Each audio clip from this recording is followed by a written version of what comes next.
Java, software platform.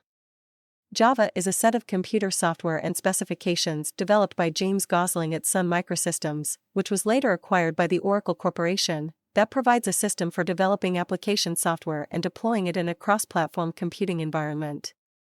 Java is used in a wide variety of computing platforms from embedded devices and mobile phones to enterprise servers and supercomputers. Java applets, which are less common than standalone Java applications, were commonly run in secure, sandboxed environments to provide many features of native applications through being embedded in HTML pages. The latest version is Java 18, released in March 2022, while Java 17, the latest long-term support, LTS, was released in September 2021. As an open-source platform, Java has many distributors, including Amazon, IBM, Azul Systems, and Adopt OpenJDK. Distributions include Amazon Corretto, Zulu, Adopt OpenJDK, and Liberica.